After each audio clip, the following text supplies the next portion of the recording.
Hello, we are excited to be joining you all for the Get Connected conference and to be sharing with you some information about what we do in the Center for Entrepreneurship and Rural Development at the University of Nebraska at Kearney. We hope sharing what we do will inspire you in your own programs. My name is Elise Hoffman and I am the Assistant Director in the Center, and my focus is on working with our youth programs and advising our student entrepreneurship organization on campus. Lisa Schauner will also be joining us. She is the director of the center and she's responsible for leading our research programs, and she has been in entrepreneurship education for several years.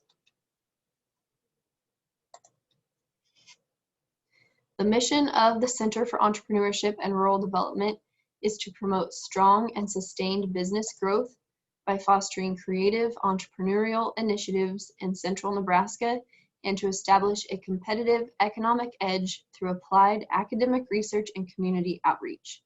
Our center is here to help central Nebraska and rural communities. 87% of the student population at UNK comes from Nebraska communities, so it is important for us to help sustain growth and keep the connection alive across the state. So the work we do in the Center for Entrepreneurship and Rural Development can be divided out into three pillars: education, research, and outreach. You'll hear more detail about some of the educational programs we offer in a few minutes here. In addition to those programs we offer to students of all ages, we also teach a few courses here at UNK. Our research consists of community needs assessments, economic impact studies, program reviews, and a number of special projects that are brought to us. Lisa and I are both certified facilitators. When we have the opportunity in our research projects, we always try to involve students in that process. For example, 3 years ago, we did a study on the economic impact of the sandhill crane migration. This involved going to popular crane viewing sites and surveying people about their demographics and spending while they're in the area. We teamed up with a communications class for this. After a training session and the students getting their IRB certification, we took the class out to do the quantitative research. Once the results were gathered, we shared a data set with them to work with and apply to the lessons they were learning the rest of the semester. Outreach in our center includes presentations that we give to community organizations and classes. I am also a volunteer for Junior Achievement, where I get to teach a 4th grade class in Kearney about entrepreneurship each spring. So here's a little breakdown of what we're going to cover today, starting with our youth programs, then talking about what we offer to high school students, and ending with opportunities that we give to students here at UNK.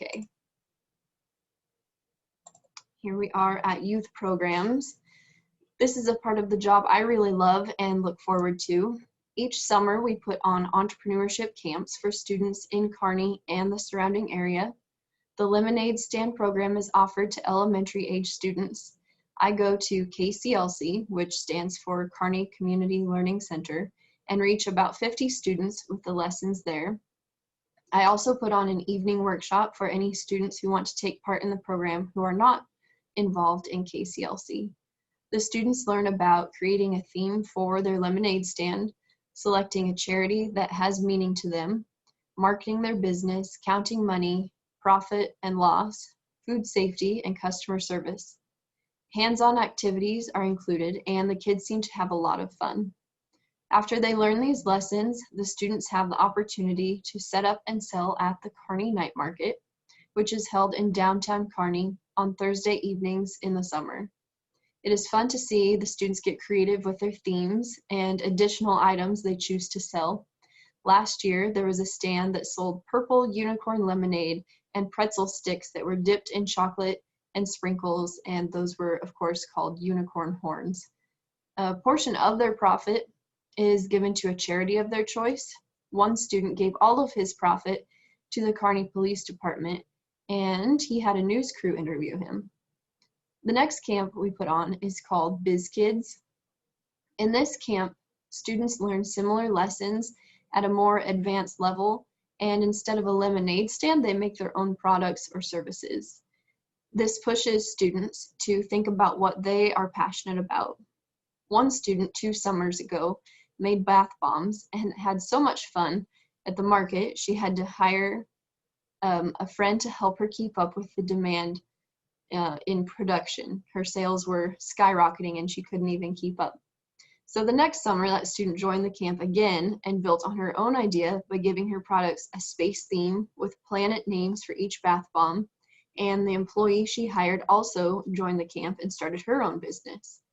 These programs support the entrepreneurial pipeline. Getting students in programs at a young age helps to spark their interest in entrepreneurship and hopefully keeps them involved with our programs as they continue to learn and grow. Ideally, students would get involved in our youth camps, then programs in their high schools like Skills USA, FCCLA, FFA, and FBLA would come to UNK and then will start their own businesses here in Nebraska. Our programs are ever evolving, and an example of that is 2 summers ago, we took Biz Kids on the road for the first time. I went to my hometown, which is Red Cloud, Nebraska, to teach the camp. In addition to the lessons I've already discussed, I incorporated tours of local businesses. Touring local businesses was a great way for the students to learn more about what is offered in their hometown. The support from community members was incredible at this camp.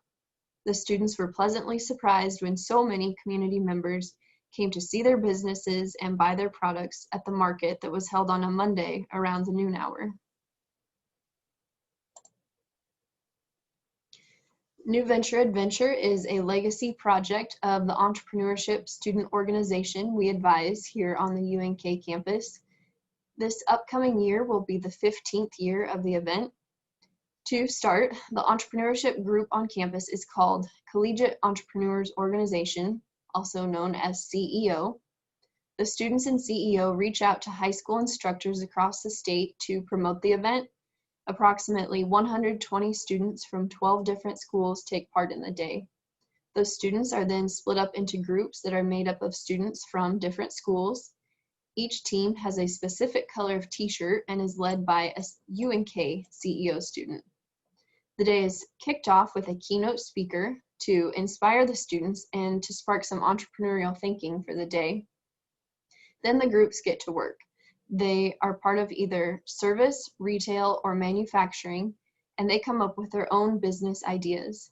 They give their business a name, design a logo, and create a jingle. They're given an ethics dilemma to work through. The most valuable part of the day, in my opinion, is the interaction the students get with actual realtors and bankers from Kearney businesses. Students select a plot of land and meet with a realtor, and they meet with a banker when applying for their loan. At the end of the day, the groups present their business pitches along with their jingles to a group of professionals from UNK and the Kearney business community.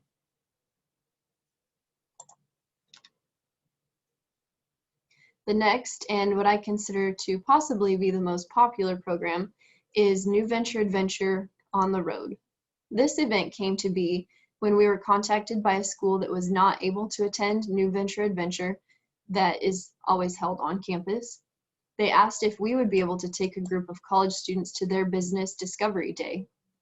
With this new setting, we decided to take a slightly different approach. Area schools are brought together and divided in the same way we do with New Venture Adventure. Each group is guided throughout the day by a UNK CEO student. We decided to connect the students with local businesses to work through problem-solving activities for real-life problems those businesses are experiencing.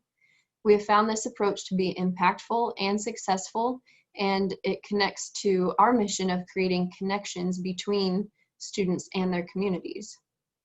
Something valuable I have witnessed in this process is that many of the participating businesses have actually put the ideas the students have come up with into action. This, of course, is a friendly competition with prizes, but I think the biggest victory I witnessed was when one of the businesses followed the social media plan that was created by one of the teams. That CEO student leader still brags about that victory. The businesses that have participated have stayed in contact with the local students. Again, we hope this program builds a pipeline between students and businesses that could possibly lead to internships and potentially jobs. This coming fall will be our 10th year of putting on Big Idea Carney. This idea pitch competition allows people to submit 2-minute video pitches in the preliminary round. The top pitches are then selected and presented at a live event in Kearney. We typically have 2 categories, UNK students and community. At the live event, the participants stand in front of the crowd of usually over 100 people and pitch their ideas.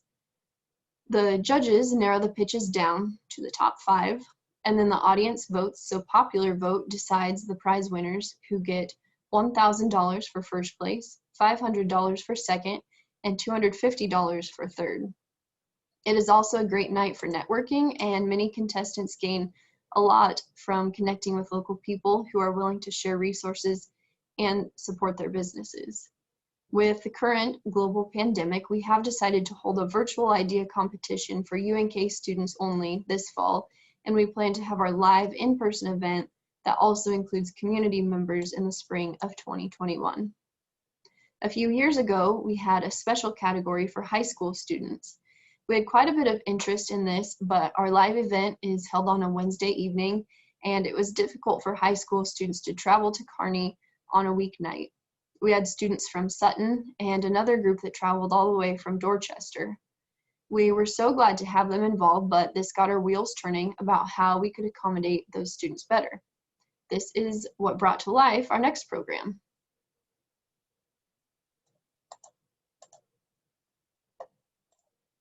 So we plan to put on a live streamed pitch competition for high school students all across the state of Nebraska. Just like Big Idea Kearney, participants will submit a 2-minute video pitch and answer some questions about their idea.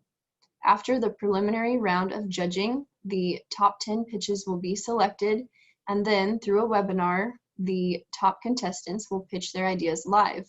Our judges will select the top 5, and then the winners will be selected by popular vote.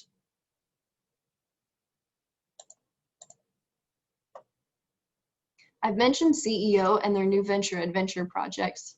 Another thing students interested in entrepreneurship can get involved in when they come to UNK is Brewed Awakening. This is a project of CEO and is the only student-operated business on campus. The business is led by a board of directors that is made up of students, and all employees are students. Classes have taken on special projects like analyzing the budget in an accounting class and using Brewed Awakening as a model in a marketing class. This experiential learning opportunity is a great way for students to get firsthand business experience. They work with vendors, organize their inventory system, deal with HR issues that involve things as serious as onboarding new employees and terminating others. They have redesigned their brand, added new products, negotiated a loan agreement with the Dean of the College of Business, and have worked with business services on campus to update their point of sale system.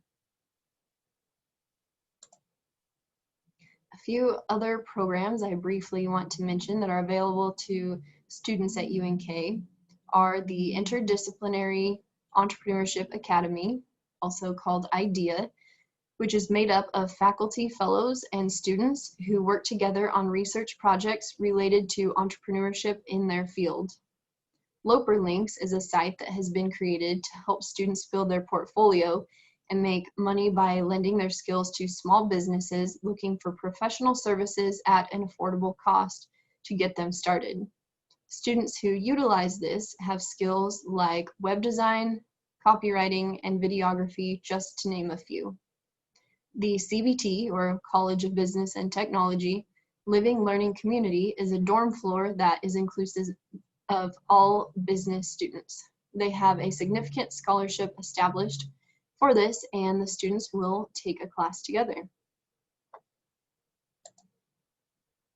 Another offering at UNK is our Entrepreneurship minor.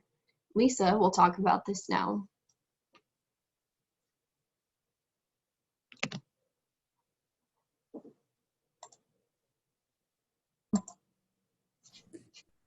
Hello. So in regard to our entrepreneurship minor here at UNK, we are really excited about having a minor versus having a major. Some other universities have majors, but with our minor, it can be paired together with absolutely any major.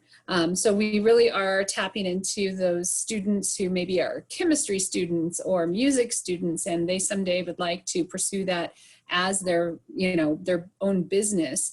The entrepreneurship minor fits really well with that. And any of our College of Business and Technology students, they are going to be taking a lot of these classes that are required in the minor. So it's just a really good companion to some of the other classes they're going to have. They will also get some really nice exposure to small businesses and connected with that small business community. And then there are a lot of electives that they can choose from to fill in some of those extra 6 credits between the 18 that are required and then the total of 24. So it's just a really nice companion to that. So next, I wanted to visit a little bit about the classroom innovation that goes along with our, the things that we do and some of the things that we help educators polish up and put into their curriculum. And so I just thought I would go through some of the learning theories that you're all familiar with, and talk about how they can be utilized with some of the innovative practices in the classroom. So one thing that we work with students on, and that we see a lot more of this in the last, I would say, 5 to 10 years, is reverse engineering.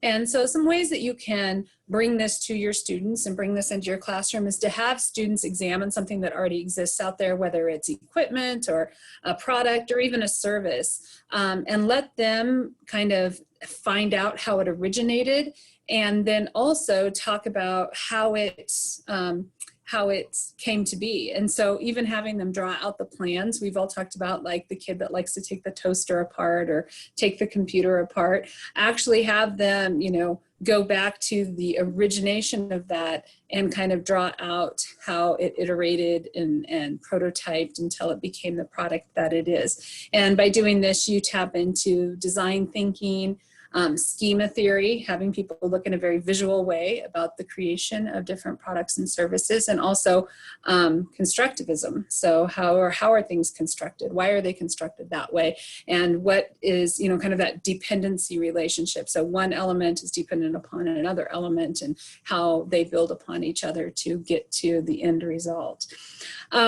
Existing inventory, this is really a fun thing, and it's a really easy thing. This is kind of one of those entry-level innovation exercises that you can do, and that is to have students actually take an inventory of what they do every day, of the things that they're exposed to, the tools that they use, and identify where improvements can be made. And so we do this a lot. I believe Elise spoke to you a little bit about our new venture adventure and the businesses that we bring in to present challenges to the students. And so really identifying kind of, here's the typical day, here are the typical methods or protocols used by these business owners. So how can we improve that for them? And so this is a really good way for them to just kind of start thinking about entrepreneurship, or thinking in an innovative way. And so this brings in the situated learning theory, as well as cognitive apprenticeship, and obviously the origins of thinking. So it goes right down to those fundamental learning theories. And then creating rules or class norms. So I'm a big advocate for the commitment versus compliance. And I think our students today have been given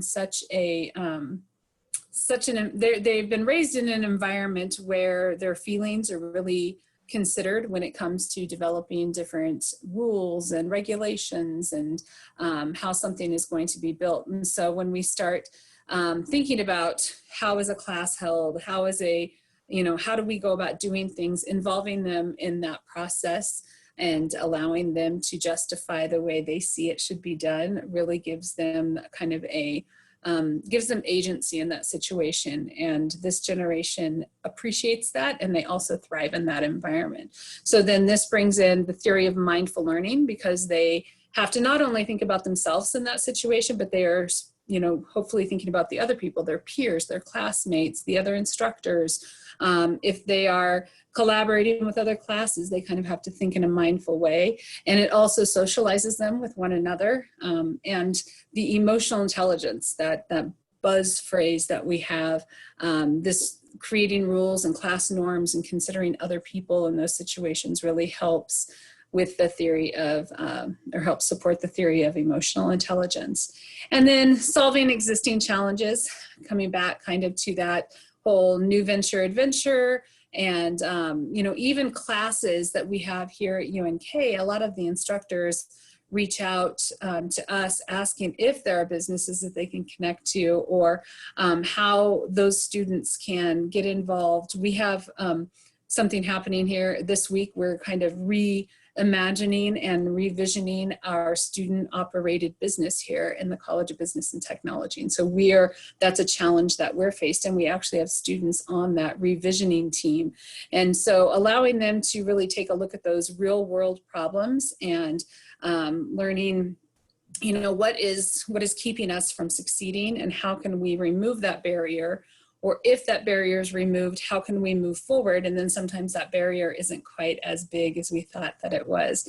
And this works really well if there is a prize or something, kind of that carrot that they're all chasing after, because students are competitive and they like that environment, and they thrive in that environment if it is executed well. And so having the solving existing challenges brings in experiential learning, because they are actually hands-on and they're doing those things in real time, and they can see the results of what it is that they design and how they come up with solutions. It also allows them to really identify problems. And that's something that with my students in the entry entrepreneurship course, I really have them look at situations where they can find the problem and identify how to, you know, you can have one problem with 100 different solutions. And so really focusing and being passionate about that problem is the first step to finding a viable solution. And then expert performance theory is another one of those learning theories that solving existing challenges brings in. So I hope that some of you will consider some of these exercises, and if you want more details or assistance with developing them for your classrooms, just let us know. So thank you so much.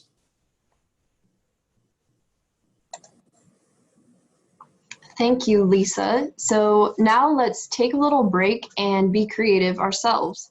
So go ahead and pause this video and take about 5 minutes to get a drink, stretch out, and while you're doing that, consider these 4 items. Then I want you to come up with one new product using all 4 items. So go ahead and pause.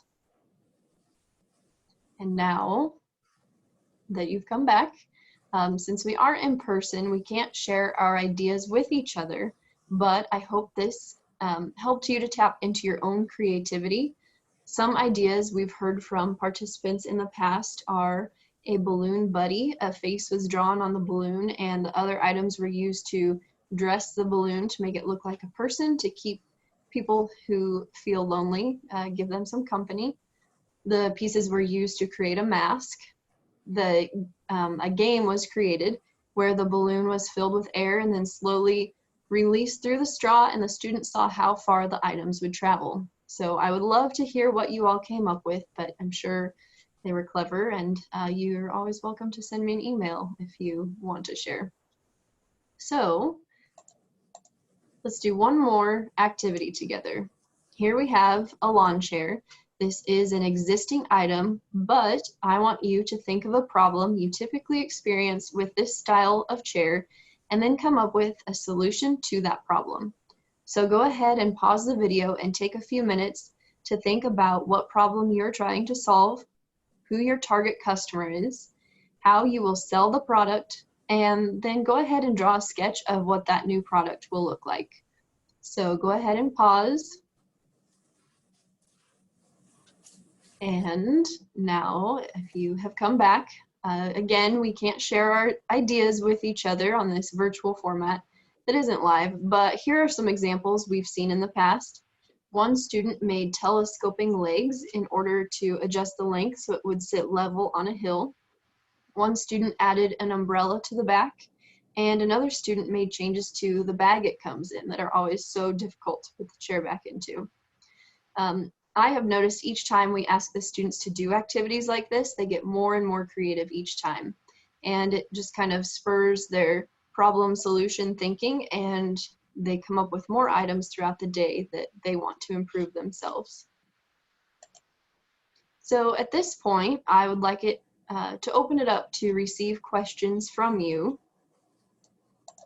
And you are welcome to reach out to me at the contact information that's on the screen. Thank you for your time, and we hope you gain some new ideas to teach your students about entrepreneurship.